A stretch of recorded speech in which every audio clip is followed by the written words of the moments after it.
Contrapunto Primera Emisión. Contrapunto Primera Emisión. Ya estamos con nuestro invitado acá especial, el ministro del Medio Ambiente, el licenciado Tarcisio Granizo.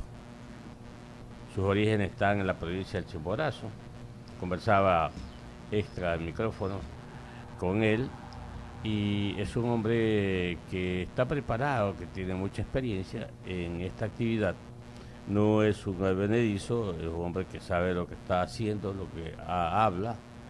Y hace 4 décadas no se hablaba del medio ambiente en el Ecuador, para nada.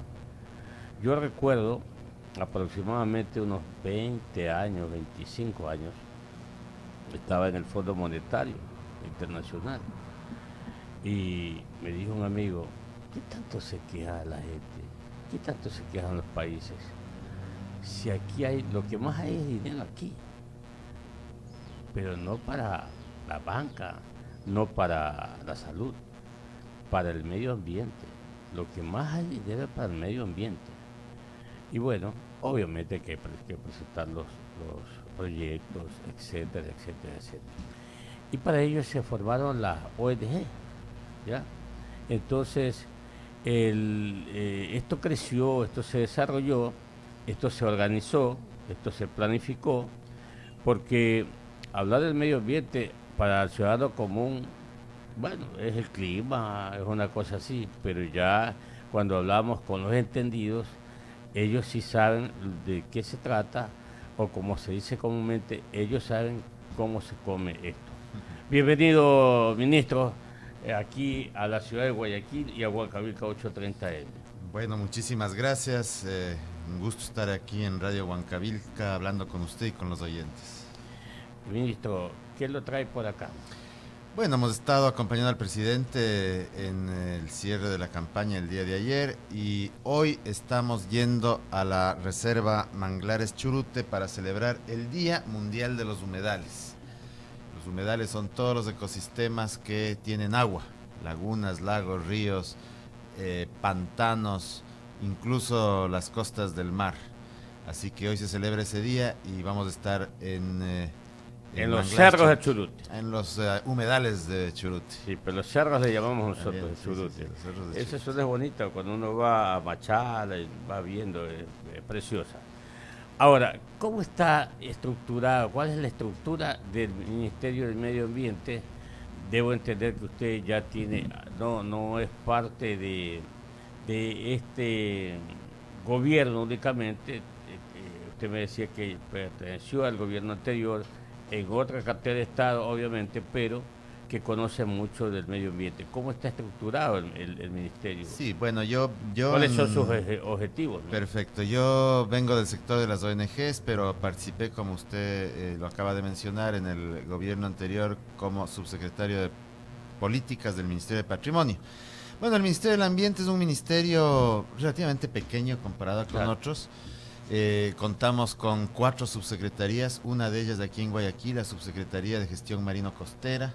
Tenemos una Subsecretaría de Cambio Climático, una Subsecretaría de Patrimonio Natural y una Subsecretaría de Calidad Ambiental. En ese sentido, pues tratamos de enfocarnos en todos los aspectos que tienen que ver con la rectoría ambiental en el país, desde los bosques, las áreas protegidas, hasta el manejo de desechos, pasando por el tema de cambio climático. El tema ambiental, como yo siempre lo digo, no es un tema de ambientalistas, No. Es un tema que tiene que ver con todos, y como usted señalaba, hace 30, 40, 50 años no se hablaba del tema ambiental, y ahora más bien el tema ambiental cruza todos los aspectos de la vida. Y se hizo poderoso el ministerio, las dependencias del ministerio, porque hoy por hoy, cuando se quiere emprender una actividad, especialmente en el agro, hay que pedir el permiso al ministerio o a la dependencia del Ministerio del Medio Ambiente. Así es, porque lo que queremos es ordenar la casa, digamos, ¿no? Que las actividades humanas que siempre traen impactos ambientales se hagan de la mejor manera. Nosotros hemos dejado de ser un ministerio que persigue, que sanciona, que está simplemente como el policía ambiental. Más bien lo que ahora queremos es un ministerio que también se integre a la realidad económica del país. Ayer acabamos de firmar un acuerdo entre el Ministerio de Defensa, el Ministerio de Obras Públicas y nosotros para la protección del medio marino, y estamos siempre pendientes de cómo insertarnos en la matriz productiva del país, porque si no se valora la naturaleza, no se la cuida. 6:51 en Huancavelica 8:30 m. Ministro Granizo, ahora, ¿con qué dependencias del Estado tiene una vinculación directa el Ministerio del Medio Ambiente? Le hago esta consulta, por ejemplo, el ciudadano ecuatoriano que quiere saber si va a llover o no va a llover mañana o más tarde o después de 3 días, entonces llamamos al INAVI, Claro. ¿no? Entonces nos va a decir si va a llover o no. A veces falla, casi siempre falla, pero bueno. Entonces igual le preguntamos porque es la dependencia especializada. ¿Con cuántas instituciones afines se lleva o trabaja el Ministerio del Medio Ambiente? Bueno, ¿para qué sirve el Ministerio del Ambiente a la gente, digamos, al ciudadano común? Bueno, para muchas cosas. Primero, para lo que usted decía hace un momento, cuando se trata de hacer una actividad que tiene impactos ambientales, es necesario pedir una licencia y hacer un plan de manejo ambiental. Pero también nosotros, por ejemplo, cuidamos todo lo que son las áreas protegidas, parques nacionales, reservas ecológicas. Casi el 20% del país está dentro de esa categoría. De la misma forma, nosotros establecemos políticas públicas para el control ambiental. Nosotros de la misma forma, por ejemplo, damos asesoría cuando se encuentra, por ejemplo, un animal silvestre en la casa, en la calle, atropellado, por ejemplo, la gente no sabe qué hacer. Cuando se rescata un animal silvestre de la casa de alguien, nosotros orientamos a la gente para que sepa a dónde llevarlo, qué hacer con un animal O silvestre. regresarlo a su hábitat. Para ver si es que es posible todavía regresarlo a su hábitat. Y 6:52, Pati. ¿Cómo se prepara, ministro, el Ecuador para estos temas de cambios climáticos que han venido afectando a países tan importantes como, por ejemplo, Estados Unidos, ahora con las heladas, y otros países importantes? ¿Cómo lo ha venido desarrollando actividades el Ministerio de Ambiente, sobre todo para el agro? Bueno, nosotros estamos conscientes de que el tema del cambio climático también va más allá de lo meramente ambiental. Es un tema de supervivencia incluso de la especie humana, porque el cambio climático tiene que ver con agricultura, como usted señala. Es decir, el momento en que deja de llover o llueve más que de lo que llovía antes, se altera el régimen hidrológico como producto del cambio climático y nuestros cultivos pueden verse amenazados. Entonces el cambio climático tiene mucho que ver con la soberanía alimentaria. O cuando hablamos de cambio climático tenemos que necesariamente hablar de salud. Muchas veces muchos vectores de enfermedades se propagan más rápidamente cuando, por ejemplo, llueve irregularmente. Cuando hablamos de cambio climático hablamos de productividad. La productividad del país se puede ver afectada. Por eso decimos que también el cambio climático va más allá del tema exclusivamente de los ambientalistas y entra más en el tema, en los ámbitos económicos, sociales de una nación. Y hablando de los ámbitos económicos y sociales, ¿cómo va la relación con los municipios? Porque ustedes tienen que trabajar muy de la mano, sobre todo para, hablando de lo que son obras, que también esto no genere algún tema de impacto hacia el ambiente, de que no se dañen, qué sé yo, ecosistemas aquí mismo dentro. Por ejemplo, aquí en Guayaquil hay importantes proyectos. Así es, nosotros con los municipios tenemos una muy buena relación. De hecho, trabajamos con muchas mancomunidades, sobre todo acompañándoles en el tema de manejo de desechos sólidos, que es una de las preocupaciones más grandes que tenemos en el país. Casi la mitad de los municipios no cuentan con un manejo adecuado de desechos sólidos y muchos todavía tienen botaderos de cielos abiertos que lo que hacen es contaminar suelos, aguas y la salud de la población. Nosotros, aunque esta es una competencia de los municipios, nosotros vamos a seguir acompañando a los gobiernos autónomos descentralizados para que logren hacer los cierres técnicos de los botaderos y empiecen a hacer un manejo más eficiente de la basura, que incluso les puede dar recursos, porque la basura bien manejada es un buen negocio. En el caso del comité que han creado para la protección de los mares, ¿verdad? Hace poco, o el año anterior, hubo un problema súper serio en Galápagos, en base a que decidieron conformar este comité solo por lo que se dio en este tema que fue puntual, que fue una depredación bárbara en temas de ecosistemas marinos, sobre todo por los tiburones que se pudieron decomisar en esa embarcación. Sí, más bien el comité lo que busca es evitar la contaminación de los mares. Nosotros sabemos que los mares están sumamente contaminados porque todos los desechos que producimos en las ciudades al final del día van al mar.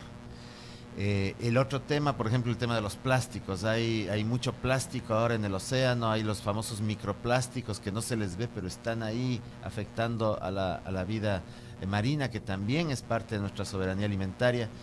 Pero yo creo que aquí hay una corresponsabilidad entre todos. Y ahora que empieza la temporada de playas aquí en la costa, vemos cómo después de que la gente sale de las playas del domingo a la tarde, las playas quedan hechas un desastre en términos de basura. Yo hago un llamado a la ciudadanía para que tomemos conciencia de la necesidad de mantener nuestras playas limpias, no solo por nosotros mismos, porque es feo vivir y estar en un ambiente lleno de basura, sino también porque es parte de esa contaminación marina que queremos evitar. Son las 6:56 en Huancavilca 830M. Estamos dialogando aquí en vivo con el señor licenciado Tarcisio Granizo. Él es el ministro del Medio Ambiente acá en el Ecuador. ¿Cuál es el criterio del gobierno ecuatoriano y particularmente usted como ministro de este tema ya a nivel mundial del ecosistema o del medio ambiente, cuando las grandes potencias como Estados Unidos y como Francia está de acuerdo en que se defienda el ecosistema, el medio ambiente, y el presidente Donald Trump, que es el presidente de los Estados Unidos, llegó y dijo, no, yo me salgo? ¿Cuál es la actitud suya a nivel personal o del mismo gobierno ecuatoriano? Mire, el gobierno a través de la Cancillería ha declarado que lamenta mucho la salida de Estados Unidos del Acuerdo de París. Estados Unidos además, por ejemplo, tampoco ha ratificado la Convención de Biodiversidad. Es decir, el tema de esa posición tan intransigente de los Estados Unidos lo que está es llevando a una crisis en el multilateralismo, porque el tema ambiental y sobre todo el tema de cambio climático tiene que ser una gran minga mundial de lucha contra el cambio climático. Si un país se sale de esa lucha, nos deja con una crisis en este tratar de llegar a un acuerdo mundial sobre cómo enfrentar el cambio climático. Pero yo tengo una esperanza, porque si bien es cierto el gobierno de Trump no ha ratificado el Acuerdo de París, muchos gobernadores de los Estados Unidos siguen combatiendo el cambio climático y siguen creyendo que es un problema serio. Y sobre todo hay una sociedad civil en Estados Unidos que sigue creyendo que el cambio climático es real, cosa que el presidente de Estados Unidos no cree, y que sigue tomando las medidas adecuadas para enfrentarlo. Así es que se haya salido Estados Unidos del Acuerdo de París nos preocupa, pero tampoco es demasiado grave porque hay un pueblo norteamericano que cree todavía en el tema. 6:58, pero al final del día los países perjudicados por el no cumplimiento de las normas o de los acuerdos que se han firmado, ¿no? Nos perjudican los países desarrollados porque son los más contaminantes. Hablemos países industrializados, estoy hablando, ¿no? La misma Alemania, estamos hablando de China y que no han cumplido. Sí, el tema ha sido que los países industrializados en su momento, durante la revolución industrial, se aprovecharon y ocuparon la atmósfera, que es un bien común, y la destruyeron. Es decir, porque el tema del cambio climático se debe a eso. Por lo tanto, nosotros siempre hemos mantenido que los países industrializados tienen una deuda con el planeta. Una deuda que se refleja precisamente en lo que usted dice. Los países más vulnerables al cambio climático son los países en desarrollo, los países que no están industrializados, y muchas veces son los que sufren los embates del cambio climático, aunque no solamente ellos. Ya vimos cómo en Luisiana y en otros estados de Estados Unidos el cambio climático es evidente, es más que evidente, pero obviamente hay países como los nuestros en donde una tragedia de ese tipo nos cuesta mucho más recuperarnos porque nuestras economías son mucho más débiles. De todas formas, yo creo que se han tomado medidas a nivel mundial. La Unión Europea ha tomado medidas muy serias. China, que es uno de los mayores contaminantes, uno de los mayores emisores de gases de efecto invernadero, también ha tomado medidas serias. Todavía falta mucho, pero mientras las grandes potencias no, en realidad, tomen seriedad en realmente reducir las emisiones, nosotros estamos probablemente yéndonos a una catástrofe. Ministro, 7 en punto de la mañana en Huacavica 8:30 AM. Finalmente, hablemos del financiamiento de la actividad, porque esto, precisamente el ministro del Ambiente, o el Ministerio del Ambiente, no produce riqueza directamente, más bien coadyuva a que otras actividades o las actividades que se emprenden ganen, obtengan las rentas necesarias, qué sé yo. ¿Cómo estamos en el financiamiento para ir ayudando a controlar como se dice, a tener un clima como el que debemos de tener, el medio ambiente como el que debemos de tener, pero para eso se necesita financiamiento? ¿Usted conoce si el Ecuador ha recibido estos recursos que los grandes organismos internacionales los saben otorgar? Sí, el presupuesto del Ministerio del Ambiente proviene principalmente de recursos fiscales, pero también tenemos una importante porción de la cooperación internacional. Ya. Pero es verdad lo que usted dice. Por ejemplo, el 70-80% del turismo que viene al Ecuador, turismo extranjero, va a las áreas protegidas. Y ahora las áreas protegidas ahora mismo no cobran entrada. Por ejemplo, hay muchas obras de infraestructura que están dentro de áreas protegidas, por ejemplo, tendidos eléctricos, redes de petroleras, que no pagan una tasa por ese uso del espacio de las áreas protegidas. El parque que más nos produce recursos es el Parque Social Galápagos, pero esos recursos pasan al gobierno central. Es decir, sí tenemos un problema de financiamiento, aunque tenemos cubiertas las necesidades básicas, pero todavía nos falta cubrir unas necesidades que nos permitan un manejo adecuado de nuestros Sistema Nacional de Áreas Protegidas. Estamos cambiando el modelo de gestión del sistema precisamente para analizar, evaluar la posibilidad de volver a cobrar una entrada, aunque sea mínima, a las áreas protegidas, sobre todo algunas de ellas. Estamos viendo las posibilidades de generar nuevos ingresos, por ejemplo, a través de asociaciones con la empresa privada que, por ejemplo, apoye a un área protegida a cambio de poner un cartel con una propaganda del área, pero que nos dé recursos para poder mantener un área protegida, para poder pagar a nuestros guardaparques un mejor salario, para poderles dar un equipamiento mejor. Es decir, estamos viendo, por ejemplo, incentivos para la empresa privada para que apoyen el tema ambiental, incentivos fiscales, incentivos tributarios.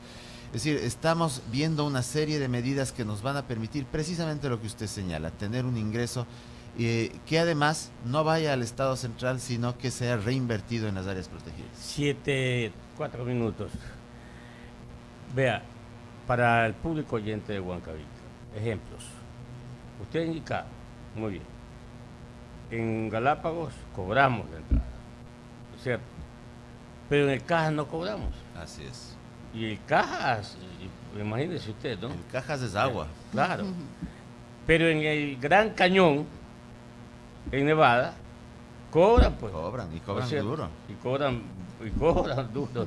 Entonces, esta es una no contradicción, pero sí, mientras un país desarrollado como Estados Unidos cuida sus recursos, pero también lo financia a través de quienes quieren conocer, quienes van a conocer, pagan un peaje, una entrada, un valor, y acá siga. Sí, por eso, aunque no tengamos la así recursos. es. Por eso el análisis de cobro tiene que ser muy serio, porque lo que no queremos es que cobrar entrada a las áreas protegidas desincentive la visitación. Tiene que ser una cosa simbólica. Claro, una cuestión que por lo menos cubra gastos operativos.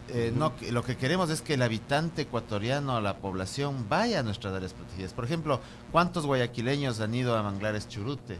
¿Cuántos guayaquileños han ido a Cerro Blanco? ¿Cuántos guayaquileños y guayaquileñas han ido a Santay? Son áreas protegidas que están aquí en los alrededores. Pero todo es free. Todo es free. Todo es free, por eso hay que evaluar bien la posibilidad de cobrar otras cuestiones como las que le digo, de tendidos eléctricos, por ejemplo. Pero así mismo tiene que haber un buen servicio. Claro, y por ejemplo, muchas áreas protegidas garantizan agua para las ciudades, garantizan agua para las hidroeléctricas. También las hidroeléctricas deberían ayudar a cuidar esas fuentes de agua. Correcto. Para que no se queden sin ese líquido vital.